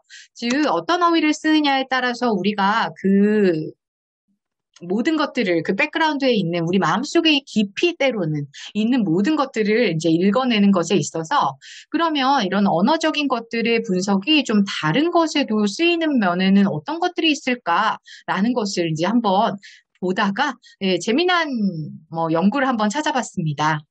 네, 이분들의 연구에서는 텍스트 마이닝을 이용한 2012년 한국 대선 관련 트위터 분석이었는데요. 이때 이제 2013, 12, 네, 이때의 대선에서는, 그쵸. 박근혜 전 대통령의 정수장학회, 네, 이런 어떤 안철수, 요때 이제 인물들에 관련된 이제 의혹이라든지 여러 가지들이 이제 아무래도 중요한 이슈였죠. 그런데 이게 위에 거가 트윗이고 밑에가 이제 뉴스에서 사용된 이 단어들의 빈도수인데요. 이것은 제가 정수장학회만 한번 가져와 봤는데요. 이때 이제 뉴스에서는 2012년 10월에 이미 많이 이렇게 사용이 되어지기 시작을 했대요. 그런데 실제로 트윗은요, 그거보다 좀 더 빠르다라고 보여져요. 그래서 이분들의 연구에서는 오히려 지금 언론인 뉴스보다 이런 SNS의 활동이 훨씬 더 빠르고 좀 민감하다? 이런 어떤 분석을 내놓기도 했었거든요. 그래서 좀 다양한 어떤 연구를 살펴보다가 네, 이 부분 역시 좀 흥미롭게 볼 수 있는 부분들이라 네, 한번 가져와 봤고요. 사회과학 분야로 좀 넘어가서 찾아본 것은 여러분들이 흔하게 생각하는 호텔이나 관광 분야에서 언어학적인 관점으로 다시 제 연구를 하는 경우는 좀 많이들 아마 보셨을 거예요. 그래서 호텔에서의 댓글이라든지 아니면 관광에서 주로 브로슈어에서 사용되는 어떤 언어를 다시 언어의 탈을 써서 언어적인 관점으로 뭐 퍼포스를 활용한다든지 이렇게 분석하는 연구들은 아마 많이 보셨을 것 같아서 소개를 안 하고요. 이번에는 좀 뜬금없지만 부동산 분야예요. 그래서 사회과학 분야에서는 언어학을 어떻게 사용을 하고 있는가, 빅데이터를 어떻게 활용하고 있는가를 이제 봤는데요. 이 연구에서 빅데이터와 텍스트 마이닝을 통해서 많이 사용되어지고 있는 어떤 단어들을 이렇게 분석을 하면서 이제 이 이후의 분석들은 이제 부동산 전문가들이 물론 하겠지만 이런 단어들의 분석을 사용하는 것이 뭐 내가 생각했던 어떤 언어학의 일부에서가 아니라 이런 부동산 동향 분석까지도 역시나 가능한 부분이었구나라는 것을 한번 볼 수 있었던 것 같습니다. 네, 그래서 제가 일단 언어로 마음 읽기의 관점에서 일부에서는 이제 신조어나 이제 새로 만들어진 어떤 언어의 카테고리 분석과 그 어떤 관계, 문화, 사고의 일치성 등을 이제 보여드렸다면 두 번째에서는 우리가 빅데이터 맨날 부르는데 이 빅데이터 중에서도 언어 빅데이터, 말뭉치로서 갖는 빅데이터가 어떤 의미인지 또 이것이 우리 스마트폰의 발전과 함께 진짜 폭발적으로 늘었는데 그래서 더 주목을 받겠지만 앞으로는 어떻게 될 것인지에 관련된 것들을 짤막하게 소개를 하고 이제 마지막으로 넘어가 볼까 합니다. 네, 빅데이터의 인기는 뭐 이전에도 있었지만 아까 말씀드린 대로 역시나 스마트폰의 보급률과 함께 최근 5년, 10년 안에 아주 폭발적인 관심을 받기 시작하였고요. 이게 하루에 500만 건, 블로그 포스팅은 하루에 50만 건이 사실 이루어지고 있다고 하는데요. 이건 코비드-19 이전의 분석입니다, 사실. 제 생각인데요. 훨씬 더 많아졌겠죠. 코비드-19 이후로 우리가 훨씬 더 SNS라든지 이런 어떤 온라인 세상에 조금 더 많은 치중을 하고 있다라고 보면은 이 언어 자료는 더 방대해졌을 것이라고 보여지고요. 이 소셜미디어에 의한 소셜 데이터가 좋은 자료일 것인가, 나쁜 자료일 것인가는 뭐 여러 가지 의견이 있기 때문에 그것을 논하진 않겠지만 이 언어라는 것이 우리 시대를 살아가는 어떤 언어 공동체의 일원이고 지금 실시간이죠, 사실은. 지금의 이 순간의 모든 것들을 포착하는 데 있어서는 이 소셜 빅데이터를 무시할 수는 절대로 없겠다라는 생각을 저는 했습니다. 그리고 네, 다음 소프트의 그 이기양 대표 언어 자료에 보고 빅데이터라는 글을 읽으면서 한 가지 봤던 것은 우리가 지금 사실 구글에서 뭐 음성 인식 서비스까지 왔어요. 그래서 뭐 사실 신텍스의 관점에서 언어학의 관점에서 문장 구조 분석 이런 것들을 구글 번역기라든지 여러 가지 활용 뭐 처리하는 것은 이미 이제 넘어섰죠, 사실은. 넘어섰고, 이제 음성 인식 서비스를 제공하는 것도 상당한 수준에 이르렀지만, 앞으로 이 부분에 있어서는 이제 동영상 연구에서의 음성 인식과 아까 말씀드렸던 그 비언어적인 요소 있죠. 그래서 제스처라든지 음성의 어떤 톤, 높낮이 등등에 있어서는 아직도 언어학 하시는 분들이 이쪽으로는 하실 일이 좀 많이 있지 않을까. 라는 생각을 한번 해보면서 네, 이 자료를 가져와 봤습니다. 네, 빅데이터와 AI가 이제 합해지면서 우리가 코퍼스나 앵그램이나 이런 것들을 얘기를 하면서 마지막에 제가 번역기 얘기를 해드렸어요. 사실 구글 트랜슬레이트는 누구나 쓰실 거고요. 통번역대학원에서도 사실은 구글 트랜슬레이트를 사용해서 그것을 재해석해내는 것을 훈련시키고 있다라고 저는 알고 있습니다. 그만큼 번역기는 지금 6, 7%까지의 완성도를 보이고 있다라는 걸 저는 듣고서는 굉장히 놀랬고 앞으로 100%로 가는 건 시간 문제라는 생각도 들어서 언어학자들은 위기다라고 말씀하시는 분들도 사실은 있습니다만 이게 그 위기라면 위기일 수도 있지만 사실 좋은 일일 수도 있다라는 생각도 했습니다. 구글 번역기의 완성도가 이렇게 높지만 이 나머지 터치 3%가 안 된다라는 것이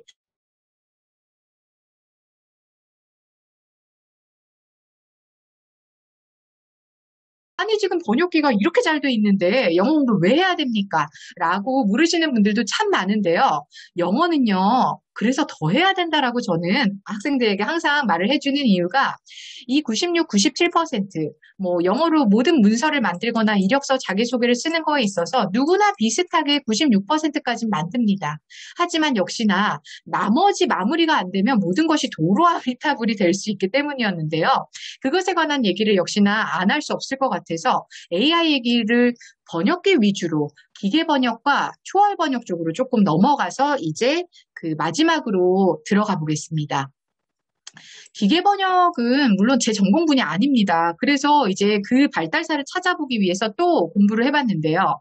그 이전에는 규칙 기반, 그래서 단어와 단어의 결합 위주였다가 이제 예제 기반, 이런 예들을 많이 봤더니 사과를 먹는다 할 때 사과를, 먹는 거 위주로 먹는다. 다른 단어를 먹는다 앞에 넣으면 오류가 발생 등등의 어떤 것들이 더 많은 통계 기반으로 이제 오면서 번역기가 상당히 좋아진 거죠, 사실. 하지만 이게 그 구글 번역기 이전 단계를 써보신 분들도 있으신지 모르겠는데요.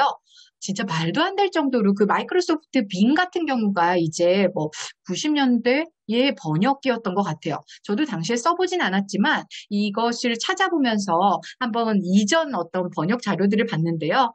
진짜 말도 안 되더라고요. 4천 짜장 같은 경우에 4천을 뭐 4,000이라고 한다든지 진짜 말도 안 되는 그 번역. 네, 그거부터 시작을 하지만 요즘은 이게 웬만하면 사실은 다 많이 빅데이터가 들어오고 이 AI 기술이 우리가 딥러닝이라고 하는 것이 이제 같이 오면서 번역기는 이제 96, 7%의 아주 완성도가 높아졌습니다. 인공신경망 기계 번역이 바로 그 기계 번역의 발달사에서 얘기하는 마지막 프레임인데요.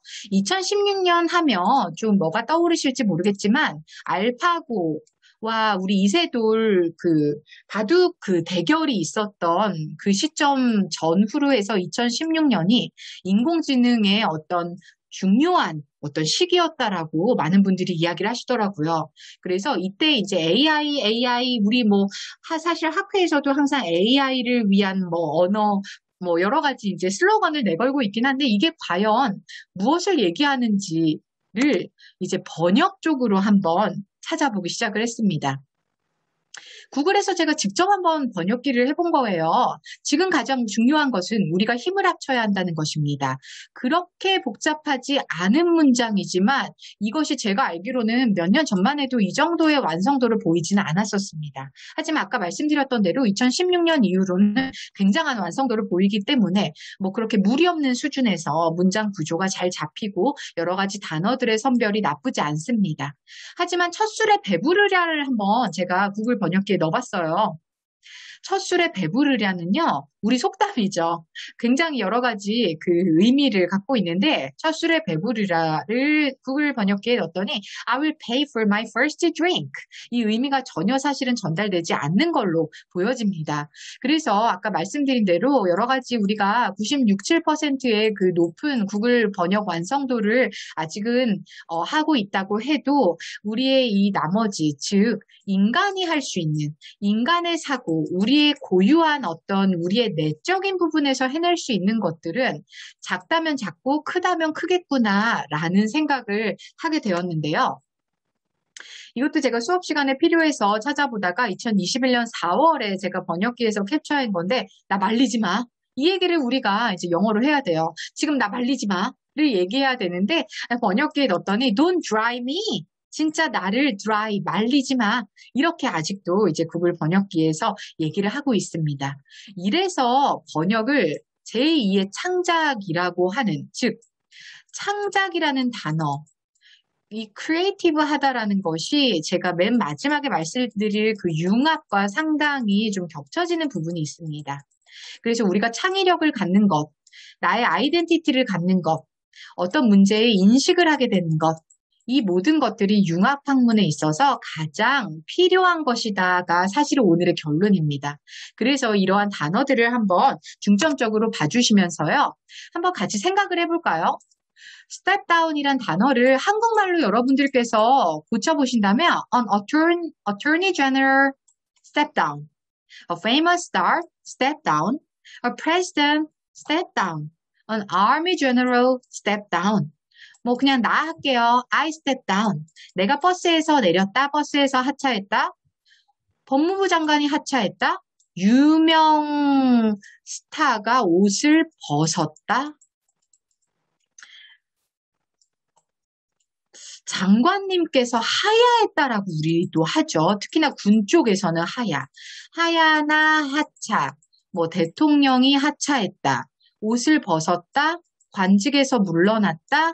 여러 가지 우리는 그 문맥에 따라서 한국말로 사실 이걸 씁니다.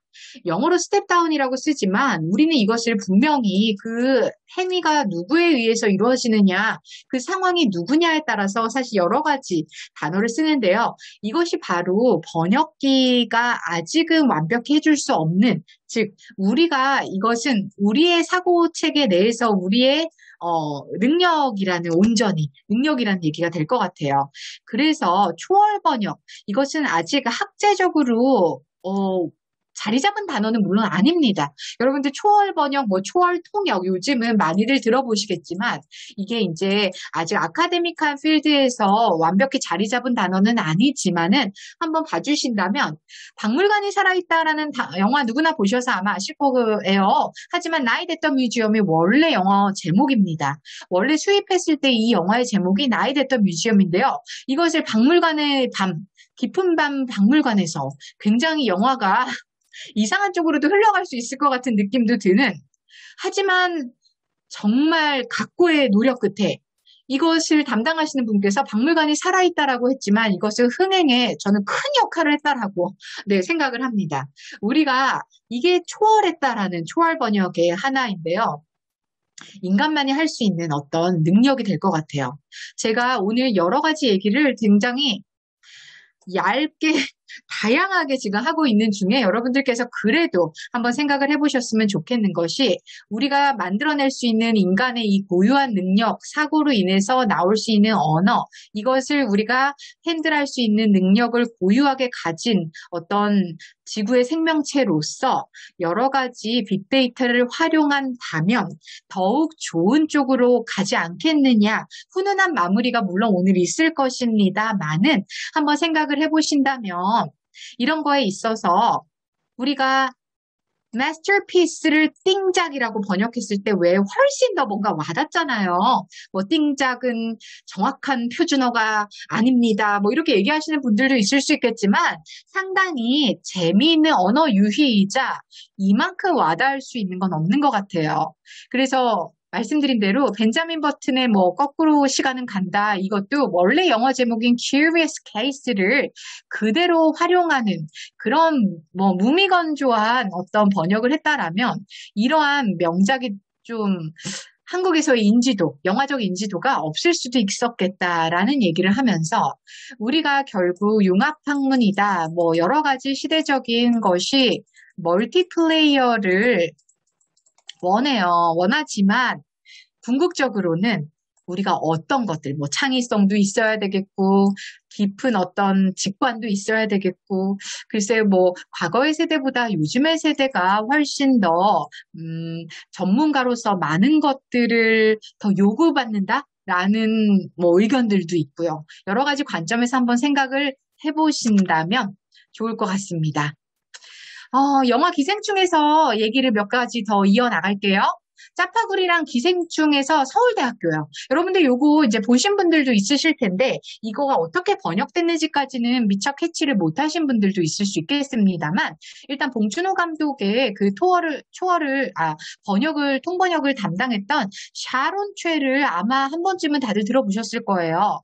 통번역을 전공하신 분이 아닙니다. 네, 통번역 전공을 하신 분이 아닌데 이게 어떻게 보면 진정한 융합으로 가는, 앞으로 우리가 전문가 된다라는 것에 있어서 한우물만 파는, 즉 학부 때 전공으로 평생 가는 이 시대가 조금은 좀 달라지는 어떤 양상도 될 수 있다라는 생각도 한번 해봅니다. 그래서 여러분들은 이제 보셨는지 모르겠지만 서울대학교를요 스탠포드 유니버시티라고 번역을 했죠. 굉장히 훌륭하다라고 보여집니다. 뭐 이 스탠포드를 대신할 수 있는 여러 가지 뭐 학교들은 물론 많지만요. 뭐 그걸로 했을 때 충분히 뭐 서울대학교를 인식할 수 있는 좋은 어떤 번역. 우리가 아무리 자랑스럽더라도 해도 뭐 서울 내셔널 유니버시티라고 했을 때 이걸 외국 사람들이 봤을 때의 그 느낌이 반감되는 건 또 사실일 것 같습니다. 그래서 아이덴티티를 지킨다라는 것과 뭐 한국에 지금 한류가 열풍인데 이게 무슨 말인가 이렇게 하는 것에 있어서 좀 반하는 것인지는 모르겠습니다만 이게 그래도 우리가 조금 더 궁극적으로 이 작품의 어떤 의미를 전달하는 데 있어서는 굉장히 효과적이었다라는 평을 받는데요. 이것도 역시나 그랬다고 해요. 라면이랑 우동을 합쳐서 라면과 우동, 람동이라고 번역을 했다고 해요. 그래서 오히려 역으로 람동이 뭐야? 라고 묻는, 외국인들이 참 많았다라고 하죠. 그래서 한국의 대표적인 라면 두 가지 이름이 너구리랑 짜파게티인데 짜파게티는 이러이러하고 너구리는 면이 굵어서 우동 같기 때문에 이렇게 해서 오히려 짜파게티랑 너구리가 진짜 잘 팔렸다라고 하죠. 경제적 창출의 효과까지 볼 수 있는. 실제로 그래서 이 람동 때문에 이 두 가지가 외국에서 훨씬 더 수출 면에 있어서 아주 효자노릇을 했다라는 이야기를 들었는데요.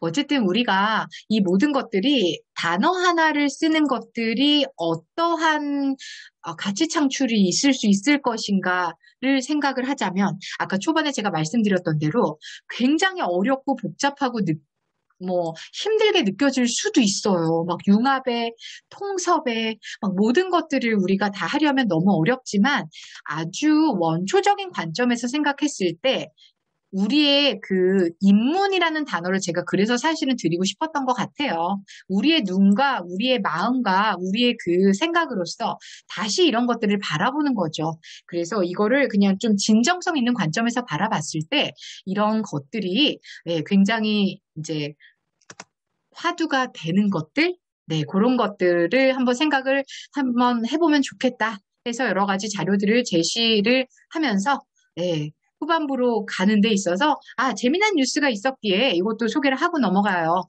2017년이었는데요. 인공지능 기계번역과 인간 통번역사가 대결을 벌였다고 하는데 사실 이 대결의 심사위원이 사람이었기 때문에 이거 역시 페어하지 않다라고 볼 수도 있겠습니다. 여러 가지 의견은 있겠지만 제가 이 중에 하나 좀 재미있었던 것은요. He was rude to the blanket이라는 이 문장의 해석에 있어서 3, 4번역기는 이것을 강아지가 이불에 물애를 범했다, 예의 없다 라고 번역을 했대요. 상당히 번역이 많이 좋아짐을 느끼셨죠, 여러분. 사실 he was rude했다, 담요에 이불에 rude 이거를 물애라고까지 지금 단어를 썼다라는 것에 전 사실 좀 놀랐어요. 이게 그렇다면 지금 96, 7%의 완벽함을 자랑하는 번역기는 이 정도까지는 되겠구나. 그런데 인간 번역사만이 신뢰란 단어를 썼다라고 해요. 강아지가 이불에 신뢰를 했다. 이게 바로 아까 제가 말씀드렸던 한 끗 차이. 이게 초월 번역, 초월 통역이 될 수 있을 것 같아요. 그래서 앞으로 이것은 영원히 100%가 되기 힘들다, 될 것이다, 등등이 오늘 이제 제가 말씀드릴 중요한 문제라기보다는 우리가 지금 현 시점에서 이런 것들을 할 수 있는 것은 인간이 할 수 있는 고유한 능력이라고 보여지는데 이것이 바로 인문학을 한다라는 것을 거창하게 생각하지 않고 우리가 그냥 내 마음의 소리에 좀 귀 기울여서 할 수 있는 부분이 아닌가 하는 부분입니다. 이제 마지막으로 넘어가면서 제가 혹시나 여러분들도 융복합과 융합과 통섭 등등에 관해서 궁금해 하실까봐 조금 찾아봤던 것들 몇 개만 말씀을 드리고 끝낼까 합니다. 융복합이라는 것은 여러 가지 단어들이 있고 이것을 이제 학제적으로 다학제 학문 해서 이야기도 하고 찾아보니 굉장히 이미 많은 논의들이 오고 갔던 분류인지라 제가 이 중에서 아주 간단한 것들만 한번 소개를 할게요. 그래서 최재청 교수님 같은 경우 이제 자연과학 분야에서 많이 융합을, 통섭을 이야기하시는 분이기 때문에 책을 읽어보신 분들도 있으실 거고 강의를 들어보신 분들도 어쨌든 있으실 텐데 어쨌든 간에 이 통섭이라는 것은 점핑 투게더를 얘기하는 투게더. 그래서 우리가 함께 나가는 이것에 있어서, 네, 통섭이라고 이제 최초로 번역을 하신 게 최재청 교수님이기 때문에 아직도 많이 이제 이야기가 되는 것 같습니다. 결국에 우리가 학문을 하고 앞으로 나아간다라는 것이 있어서 융복합, 이게 이제 같은 이런 이야기가 될 터인데요. 그래서 이것을 학문, 학교 현장에서 한번 어떻게 융합이 이루어지고 있는지 찾아봤습니다. 왜냐하면 융합이라는 것은 말 그대로 무언가를 합치는 거기 때문에 굉장히 무분별하고 이것을 남용했을 때 아주 이상한 결과도 초래될 수 있을 거라는 우려는 당연히 저 역시 있습니다. 무조건 무언가를 함께 한다고 해서 꼭 퓨전이 뭐 좋은 것만은 아닐 수 있는 것처럼요. 하지만 음식도 그렇고 진짜 예술 분야, 미술 분야, 음악, 과학, 제가 진짜 모든 분야의 그 전문가들의 이야기를 찾아봤을 때 딱 한 가지 공통점을 발견해서 저는 융합을 그나마 조금이나마 마음속에 이제 확실히 담을 수 있겠다라는 자신이 생겼기 때문에 오늘 여기 감이 나온 것 같습니다. 뭐 이래저래 혹시나 이쪽 융합에 관해서 찾아보신 분들은 느껴보셨겠지만요. 너무나 많은 논의들이 오고 가고 있었고 진짜 뭐 부정적인 관점, 긍정적인 관점 뭐 여러 가지가 많기 때문에 오히려 알면 알수록 저는 좀 혼란에 빠졌던 게 초반부인데 이것에 있어서 모두가 공통적으로 이야기하는 것은 일단 서울대학교에서 뭐 이런저런 뭐 얘기를 함에 있어서 일단 좀 소통을 해야 되고 우리 학생들이 있어줘야 된다. 그래서 학문 간의 벽을 좀 낮추자. 즉 이게 우리가 학문 간의 소통이 필요해서 함께 나아가야 되는 것의 시초.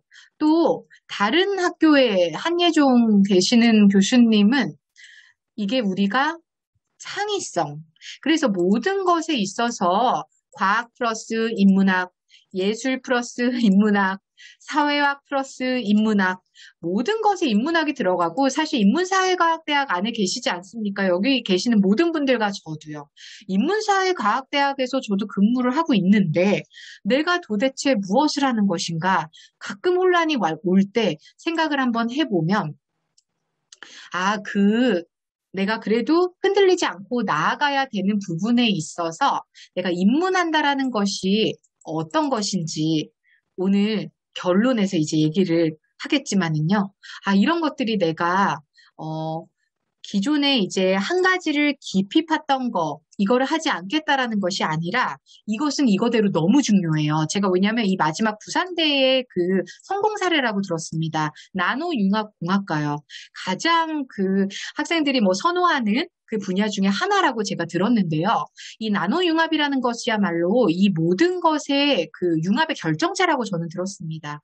하지만 여기 계시는 그 교수님께서 가장 강조를 했던 것은 기초학문이라는 얘기도 역시 들었어요. 그래서 굉장히 이제 여러 가지 우리가 융합을 하고 학문을 합쳐서 같이 해야 되고 모든 것들을 보는 것이 얕은 지식으로만 이렇게 넓게 확장된다라는 것은 당연히 너무 위험한 것 같습니다. 얼핏 생각해도 그렇죠. 하지만 대부분의 대중들은요, 깊이 이렇게 파는 것보다는 얇게 넓게 가서 이것을 대중적인 활용, 대중적인 이해 이런 것을 예능화시키는 쪽으로 원하는 것은 사실인 것 같습니다. 그것은 시대적인 트렌드인 것은 이거 역시 부정할 수는 없을 것 같아요. 하지만 학교 현장에서의 융합이란 바로 이 부분. 그래서 부산대 그 성공 사례를 보니까 1, 2학년, 2학년까지는 무조건 기초 과목만 계속 들어야 되는.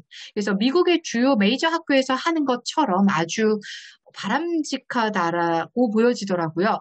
하지만 아까 서울대든 한예종이든 그 기초학문 교육의 중요성은 모든 교수님들께서 이야기를 하십니다.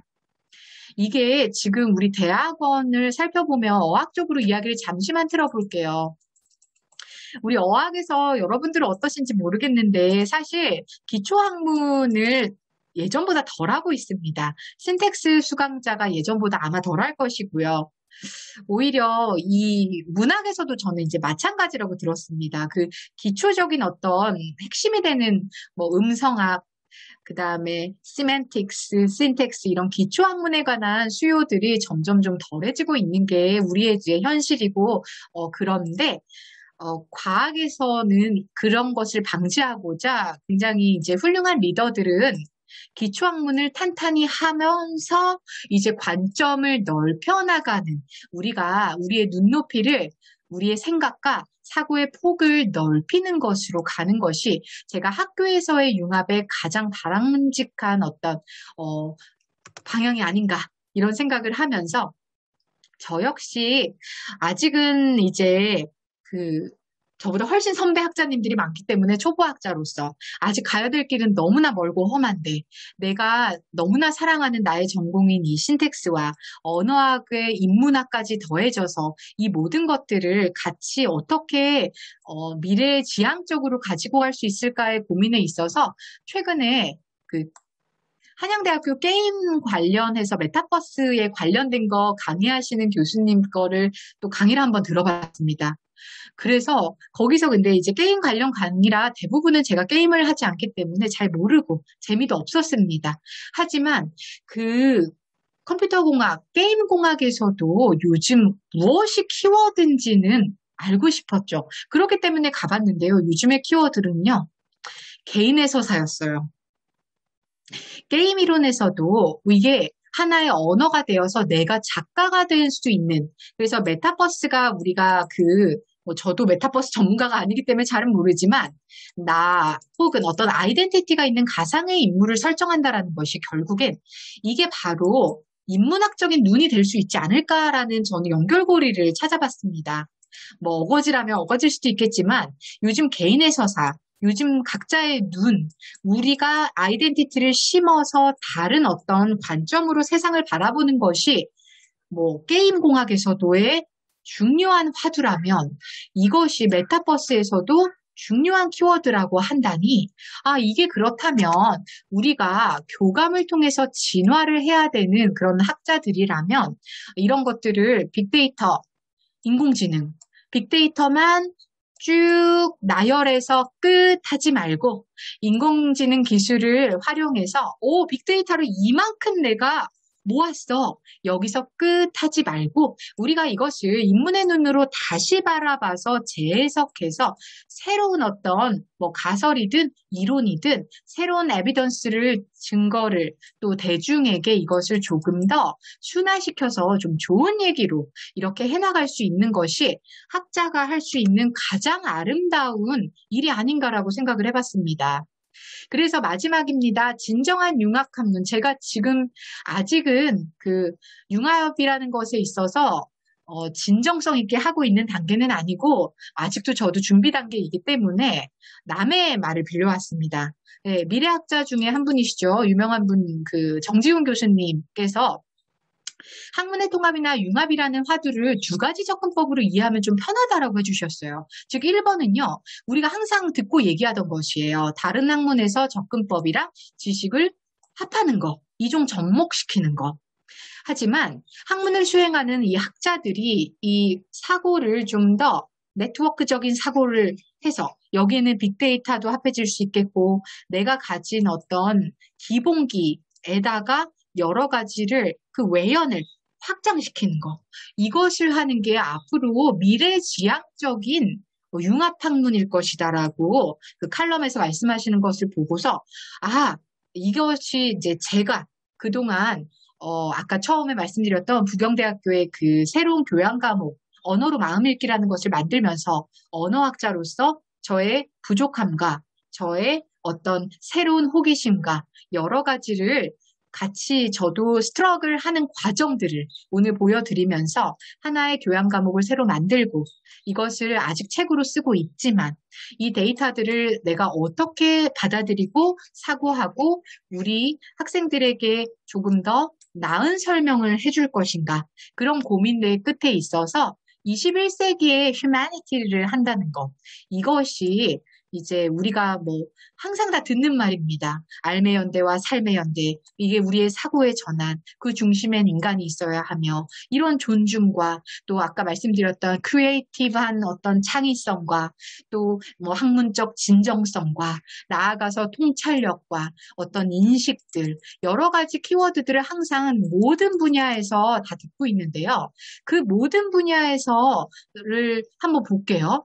뭐 여러 가지 이것도 제가 사회과학 분야에서의 모든 것에서의 perception. 플라토가 얘기를 했지만 perception. 이분도 지금 인도 분인 걸로 알고 있는데 아주 유명한 과학자, 물리학자로 저는 알고 있습니다. 이분께서도 결국에는 이제 perception을 말하고 있는데요. 결론은 우리가 지금 이제 perception, 나의 어떤 인식과 통찰력을 가져야 한다라는 것이 학자로서 확장하는 어떤 범위를 뭐 무작정 융합 늘려나가기보다는 깊이 있게 나의 아이덴티티를 확보하면서 확장해 나가는 쪽으로 하는 것이 어떤 우리 학계에서는 좀 필요한 진정한 어떤 융합 학문하는 사람이 아닐까. 그래서 제가 이 자리가 아주 공개적이고 어려운 자리입니다. 저로서는 함부로 말하면 안 되는 자리인데 제가 저 역시 앞으로 이제 그런 쪽으로 추구를 해나가겠다는 어떤 개인적인 약속 같은 그런 느낌이기도 해요. 그래서 오늘 그래서 이렇게 이제 마무리를 합니다. 그래서 오늘 저야말로 뭐 아주 얕고 넓은 것들을 하면 안 되고 진정성이 있어야 된다라고 결론을 내려놓고서 오늘 제가 100분 동안 말씀드렸던 것이 굉장히 방대하면서도 뭐 그렇습니다. 네, 데이터에 나열드리기도 했고요. 어쨌든 다만 이런 모든 것들을 한번 같이 고민하는 저의 어떤 개인적인 얘기들이었는데 이런 것들을 같이 거쳐 나가면서 여러분들께서도 한번 같은 학자니까요. 우리 모두 다 이제 학문을 하는 사람으로서 같은 고민들을 좀 하고 앞으로 어떻게 방향을 좀 같이 잡고 네, 조금 더 우리가 발전할 수 있는 방향으로 나아가게끔 좀 그런 그냥 생각해 볼 수 있는 자리가 됐으면 좋겠다라는 생각으로 네, 준비를 한 것이고요. 어쨌든 긴 시간 너무 고생 많으셨습니다. 네, 감사드립니다. 이상 마치겠습니다.